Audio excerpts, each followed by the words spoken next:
There comes a moment in every citizen's life when loyalty to truth must triumph over loyalty to power. I learned this lesson in the most costly way possible, with my head. Yet today, as I observe governments worldwide demanding ever greater submission to policies that contradict natural law and human dignity, I find myself compelled to share what centuries of reflection have taught me about when and how righteous resistance becomes not just permissible, but morally necessary. The question isn't whether government will sometimes overstep its bounds. History guarantees it will. The question is whether we possess the wisdom to recognize these moments and the courage to respond with principled resistance rather than comfortable compliance. True patriotism sometimes requires saying no to our country's leaders in order to say yes to our country's highest ideals. Let us examine together how conscience, properly formed and courageously exercised, becomes democracy's most essential safeguard against the tyranny that lurks within every human institution, even those we ourselves have created. Chapter 1: The Foundation of Legitimate Authority. Before we can understand when resistance becomes necessary, we must grasp what makes governmental authority legitimate in the first place. Authority does not derive from force, tradition, or even popular consent alone. It springs from government's proper ordering toward the common good and natural law. When I served as Lord Chancellor, I understood my power as a sacred trust, delegated from God through the community for the protection of justice and human flourishing. This perspective shaped every judgment I rendered and every policy I supported. The natural law tradition, flowing from Aristotle through Aquinas to the present day, teaches us that legitimate authority exists to serve human dignity, not to create or define it. Governments that treat citizens as mere resources for state purposes, or that demand submission in matters that properly belong to conscience, have exceeded their divine mandate. The state possesses authority over external actions that affect the common good, but it has no jurisdiction over the interior forum of conscience, where each soul encounters truth directly. This distinction between the external and internal forums represents one of the most crucial insights of Christian political philosophy. This principle transforms our understanding of citizenship itself. We are not subjects to be molded by governmental will, but rational beings capable of recognizing when authority acts contrary to its proper purpose. True loyalty to country requires loyalty to the moral foundations that make civil society possible: justice, truth, and respect for human dignity. When government abandons these foundations, continued submission becomes complicity in injustice. The citizen who recognizes this distinction possesses the intellectual foundation necessary for principled resistance. The American founders grasped this principle when they declared that governments derive their just powers from the consent of the governed, and that people have the right to alter or abolish governments that become destructive of their proper ends. This wasn't revolutionary innovation but ancient wisdom, the same understanding that led me to conclude that no earthly authority could command what contradicted divine law and natural reason. The Declaration of Independence echoes centuries of Christian political thought that recognizes both the necessity and the limitations of governmental authority. Yet we must be careful not to romanticize resistance or treat it as an easy escape from difficult political realities. Legitimate authority deserves our respect and cooperation even when we disagree with particular policies or decisions. The presumption should always favor obedience to lawful authority, with resistance reserved for those grave situations where fundamental principles are at stake. This prudential judgment requires both wisdom and courage, wisdom to distinguish between mere policy disagreements and genuine violations of natural law, and courage to act on these distinctions when necessary. Chapter 2: Recognizing the Crossing Points. How do we identify when government has crossed from legitimate authority into illegitimate tyranny? The signs are clearer than many suppose, though they often appear gradually, making recognition more difficult. Tyranny rarely announces itself with dramatic proclamations. It creeps forward through small compromises and reasonable-sounding justifications that accumulate over time until citizens wake to find their fundamental liberties compromised or destroyed entirely. The first warning sign emerges when government claims authority over matters that belong properly to conscience, when it demands not just external compliance but internal assent to its judgments about truth, morality, or the meaning of human existence. When the state insists that citizens must not merely obey certain laws but must believe them to be just, or must participate in actions that violate their deepest moral convictions, authority has exceeded its bounds.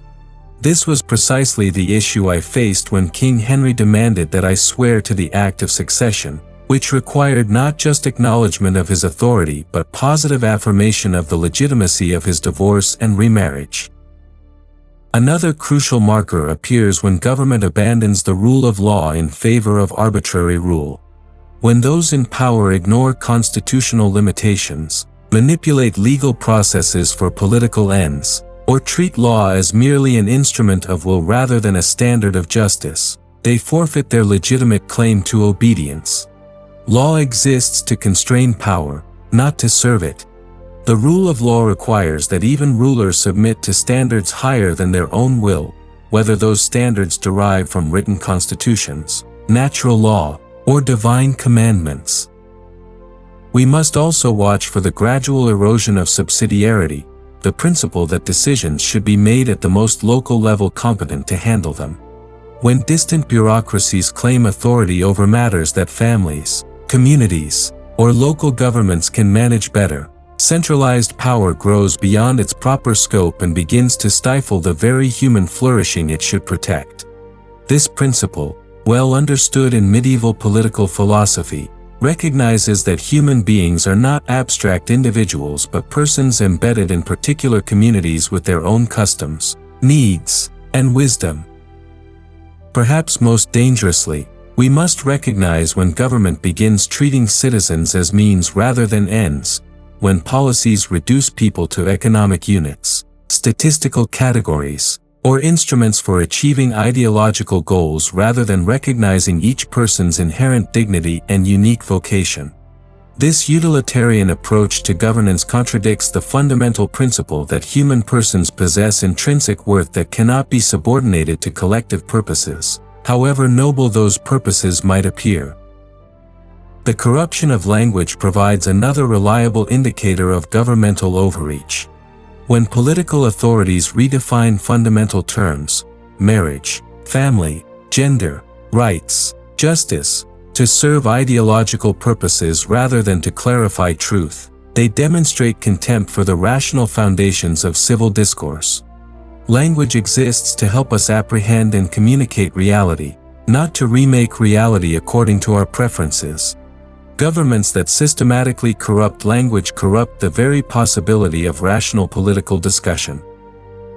Chapter 3: The Primacy of Conscience. The sanctuary of conscience stands as the final bulwark against governmental overreach, but only when conscience itself is properly formed and courageously exercised. I discovered this truth through painful experience when King Henry demanded that I affirm his divorce and supremacy over the Church, demands that would have required me to violate my deepest convictions about marriage, papal authority, and divine law. The months I spent in the Tower provided ample opportunity to examine my conscience and ensure that my resistance sprang from genuine conviction rather than mere stubbornness or political calculation. Conscience is not mere personal preference or subjective feeling, it is reason's judgment about the moral quality of particular actions in light of eternal truth. A properly formed conscience integrates natural law, divine revelation, accumulated wisdom, and prudential judgment to discern right from wrong in concrete situations. This formation requires serious study, humble consultation with trusted advisors, and persistent prayer for wisdom. The conscience that operates without such formation easily becomes either scrupulous or lax, creating unnecessary conflicts or failing to recognize genuine moral obligations. Yet even the most careful formation cannot guarantee certainty in every situation.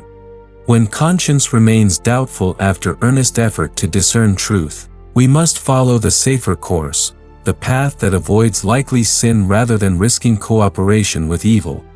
In my case, I could not achieve moral certainty that the king's demands were legitimate, but I could achieve certainty that complying would violate my understanding of divine law and ecclesiastical authority.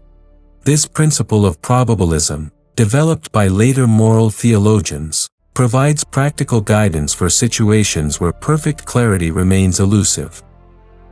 The primacy of conscience does not make every personal conviction immune from criticism or correction. Conscience can err through ignorance, passion, or incomplete formation.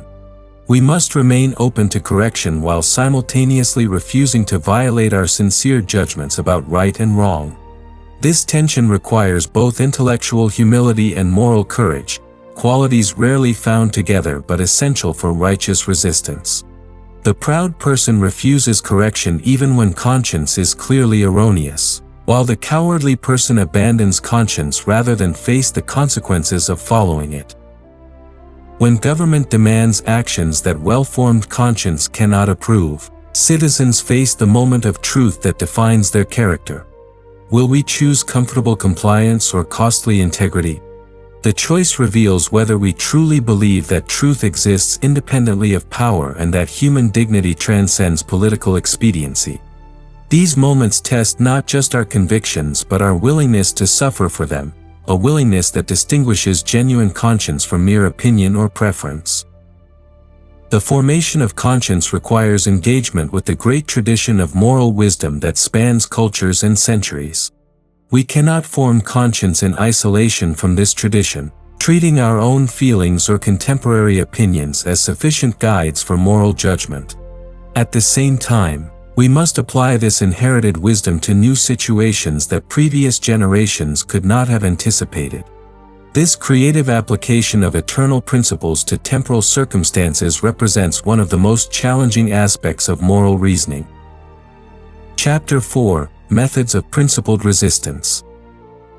Righteous resistance must match its methods to its principles, employing means consistent with the truth it seeks to defend. Violence and hatred corrupt even the most just cause, transforming resistors into the very tyranny they oppose. The methods I advocate spring from love for both truth and neighbor, including neighbors who happen to hold governmental office. This love does not require agreement or approval, but it does demand respect for the human dignity even of those who abuse their authority. The first and most powerful form of resistance is simple non-compliance, refusing to participate in unjust actions while maintaining respectful dialogue with authorities. This approach acknowledges the legitimate aspects of governmental authority while drawing clear lines around matters of conscience. When I refused to attend the king's wedding or swear to the act of succession, I sought to minimize conflict while maintaining integrity. I never questioned Henry's authority as king in temporal matters, but I could not acknowledge his claimed authority over spiritual matters that belonged properly to the church. Public witness through speech and writing provides another essential avenue for resistance. Citizens have both the right and responsibility to articulate their concerns, challenge unjust policies, and propose alternative approaches grounded in sound principles.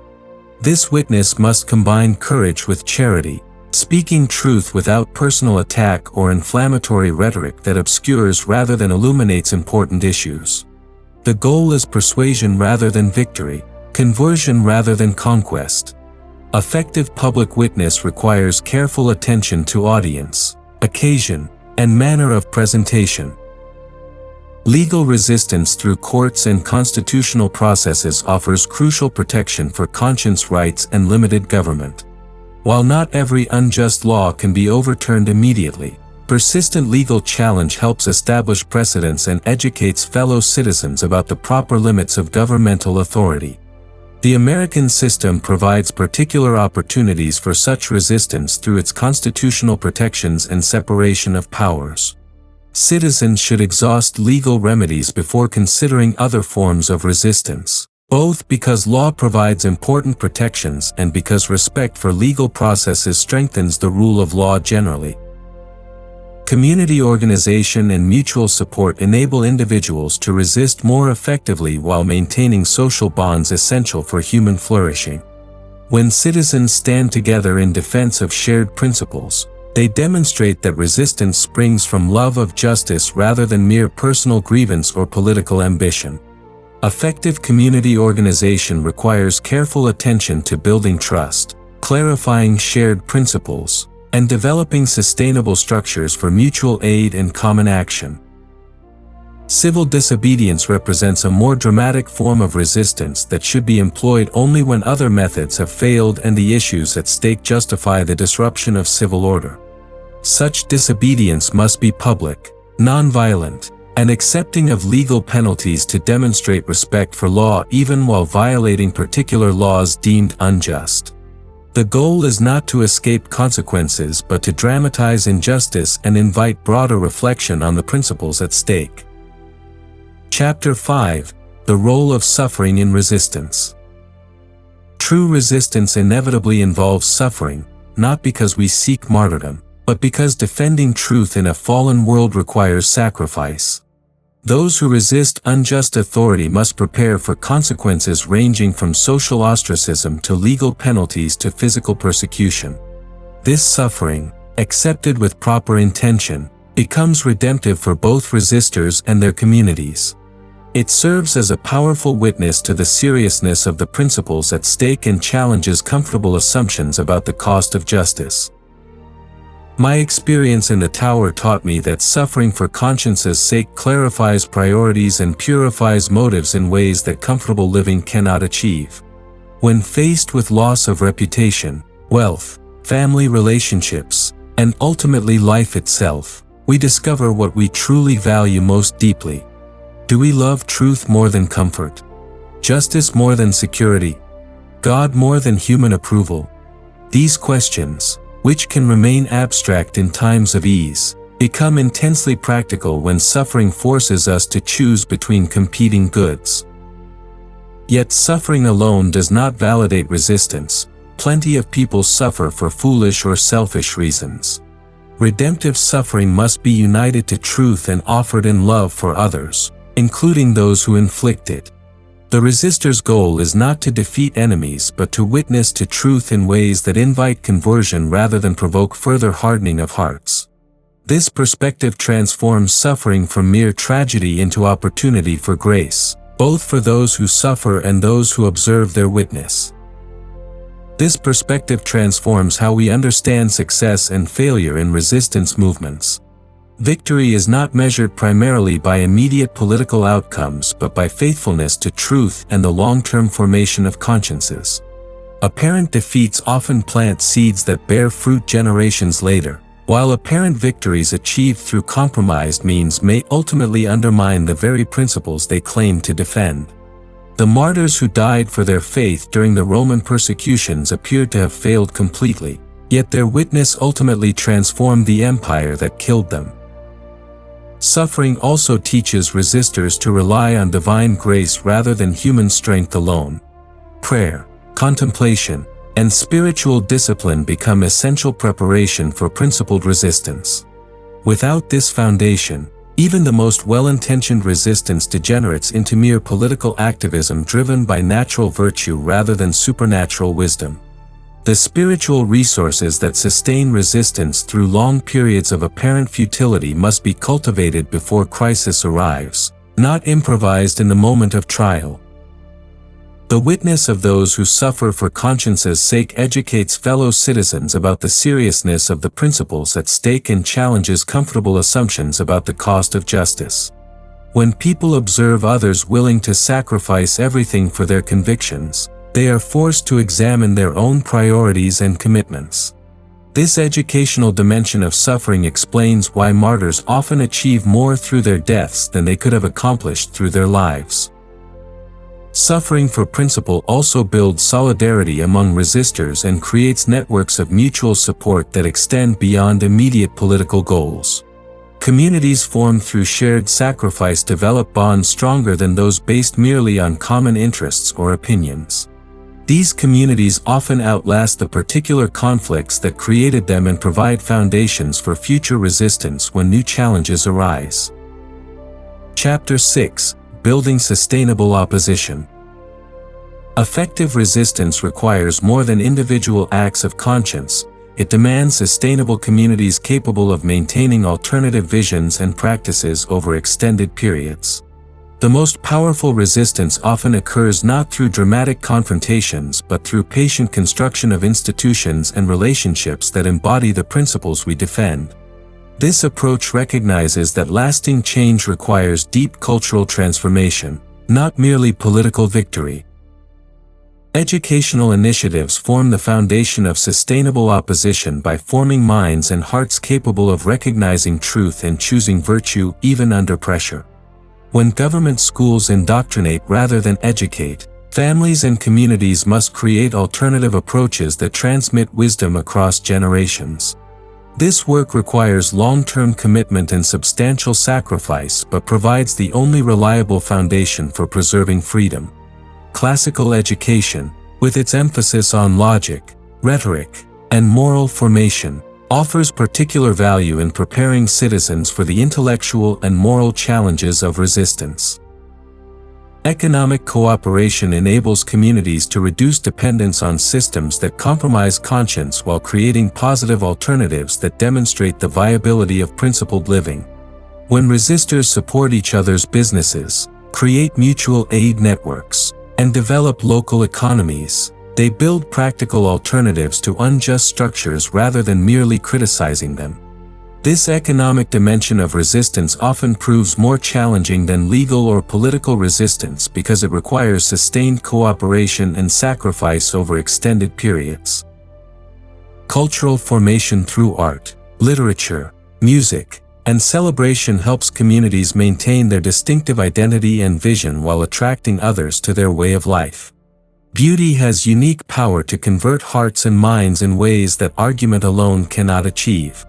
Communities that cultivate excellence in cultural expression become signs of hope that inspire broader renewal. The cultural dimension of resistance recognizes that politics flows from culture, and lasting political change requires prior cultural transformation. Political engagement at local levels allows resistors to demonstrate principles in action while building networks and gaining experience in governance. Many battles for conscience rights are won or lost in city councils, school boards, and state legislatures rather than in federal courts or national politics. Effective resistance often requires patient work in unglamorous venues where real people face real consequences. Local politics also provides opportunities to build coalitions with people who might disagree on broader issues but share concern for specific local problems. Interfaith and cross-ideological cooperation on specific issues can build broader coalitions while maintaining principled distinctions about fundamental disagreements. When people of different faiths unite to protect religious liberty or defend human dignity, they demonstrate that some truths transcend partisan divisions.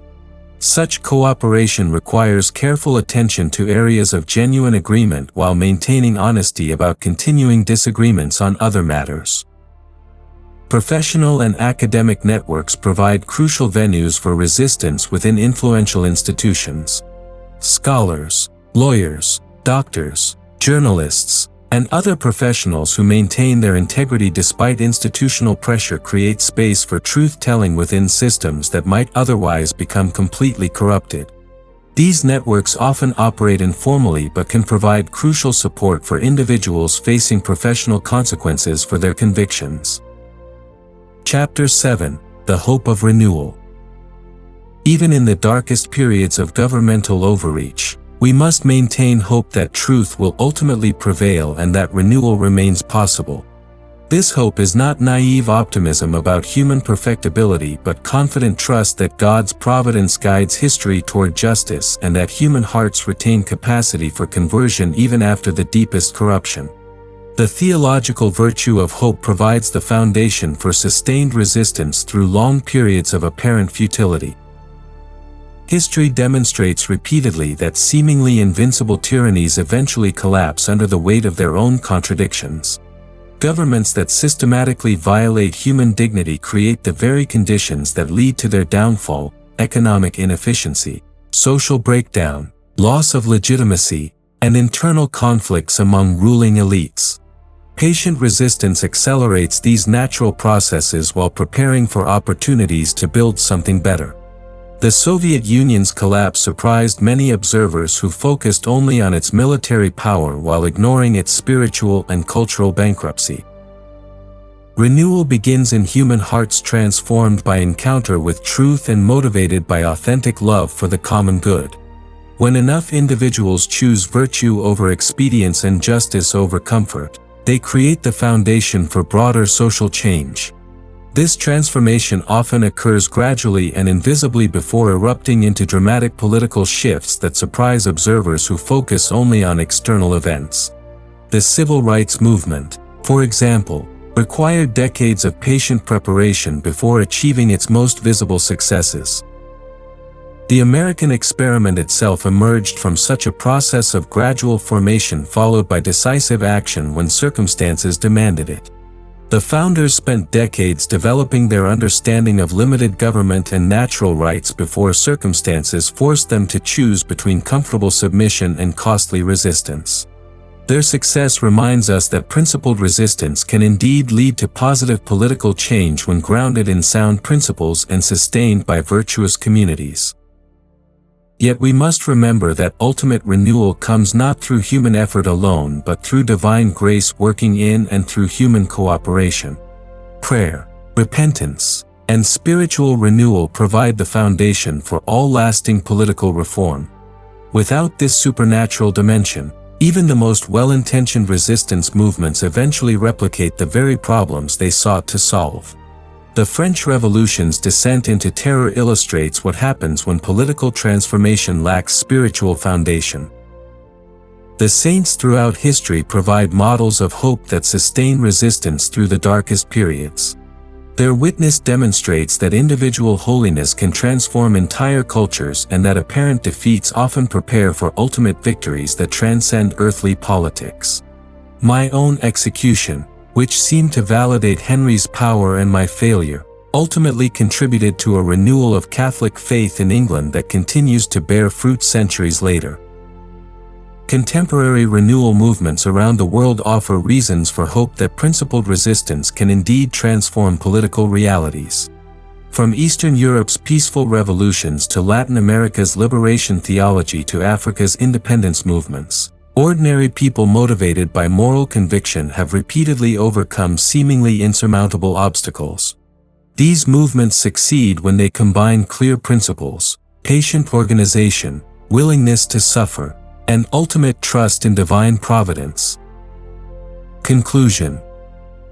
The principles I have shared with you today cost me everything I held dear in earthly terms, yet they remain the most precious inheritance I can offer to future generations.